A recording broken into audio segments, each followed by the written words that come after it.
कहते हैं ना कि कर्म एक ऐसा रेस्टोरेंट है जहां पर आप जो मांगते हो वो नहीं मिलता, बल्कि जो पकाया हुआ होता है वो मिलता है।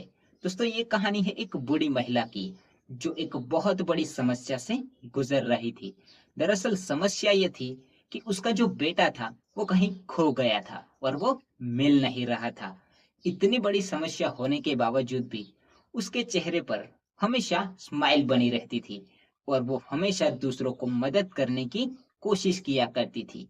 वो जब भी खाना बनाती थी, तो 2 रोटी एक्स्ट्रा बनाती थी, ताकि कोई भूखा या ब्राह्मण या भिखारी उसे खाकर अपना पेट भर सके।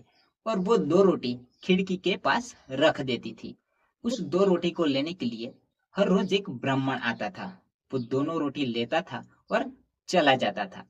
लेकिन वो जब भी जाता था, तो ये 2 लाइनें ज़रूर बोलता था कि जो बुरा है वो अपने पास रहे और अच्छा घूम कर आए। वो हर रोज का इसका रूटीन हो चुका था। वो महिला भी 2 रोटी एक्स्ट्रा बनाती थी और खिड़की के पास जाकर रख देती थी और जो ब्राह्मण था वो समय पर आकर वो 2 रोटी लेकर जाता था। एक दिन उस महिला को लगा कि ये जो ब्राह्मण है कहीं मुझे ताना तो नहीं मार रहा है, क्योंकि जाते वक्त ये यही बोलता था कि जो बुरा है वो अपने पास रहे और अच्छा घूम कर आए। तो उस महिला को बड़ा गुस्सा आया। उसने सोचा कि आज मैं इस ब्राह्मण को मार देती हूँ। तो उसने उन दोनों रोटियों में इस बार जहर मिला दिया। लेकिन जब वो खिड़की के पास रखने के लिए जाती थी, तो उसकी अंतरात्मा से एक आवाज आई कि तुम ये क्या कर रही हो? ये तो तुम्हारा काम नहीं है। तुम तो एक अच्छा काम कर रही थी, तो फिर ये क्या कर रही हो? किसी को मार देना, ये कौन-सा अच्छा काम है?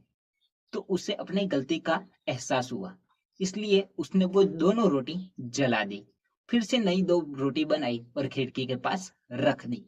वो ब्राह्मण फिर से वही समय पर आया और 2 रोटी लेकर चला गया। जो महिला थी, वो हर रोज भगवान से प्रार्थना करती थी कि कब मेरा बेटा घर वापस आए। और उस दिन भगवान ने उसकी बात सुन ली। फाइनली उसका जो बेटा था, वो घर आ गया। उसने दरवाजा खटखटाया। जब उस महिला ने दरवाजा खोला तो उसका बेटा खड़ा था। वो खुशी के मारे पागल हो गई। वो बहुत खुश थी। आते ही अपने बेटे से कहने लगी कि तुम कहाँ थे अब तक और तुम्हें क्या कर रहे थे? तो वो जो बेटा था वो कहने लगा कि मैं कहीं खो गया था और कहाँ पर था मुझे नहीं पता। मैं बड़ी दूर से आया हूँ और कुछ ही दिनों से मैंने कुछ खाया नहीं था। तो रास्ते में आते वक्त मैं बेहोश हो गया। तो भला हो उस ब्राह्मण का जिसने मुझे पानी पिलाया और 2 रोटी भी खिलाई। तो वो बूढ़ी महिला को लगा कहीं ये वो ब्राह्मण की तो बात नहीं कर रहा है। तो वो बूढ़ी महिला अपने बेटे से पूछती है कि वो ब्राह्मण दिखने में कैसा था? तो वो बेटा कहता है कि ब्राह्मण तो ब्राह्मण जैसा ही था, लेकिन वो ये 2 लाइनें ज़रूर बोलता था कि जो बुरा है वो अपने पास रहे और अच्छा घूम कर आए। तो उस महिला को लगा ये तो वही ब्राह्मण है जो मेरे यहाँ से 2 रोटी लेकर जाता है। आज मैं कितनी बड़ी गलती कर देती।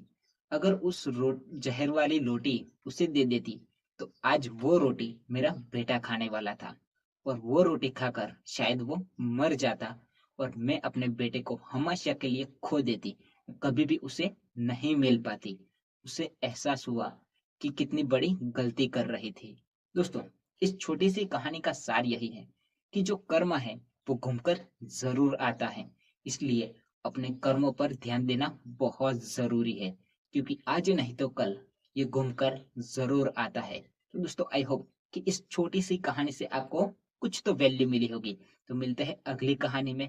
और हाँ, वीडियो अच्छा लगा हो तो वीडियो को लाइक कर देना, चैनल को सब्सक्राइब कर देना और फेसबुक पर देख रहे हो तो फॉलो जरूर कर लेना। मिलते हैं अगली कहानी में।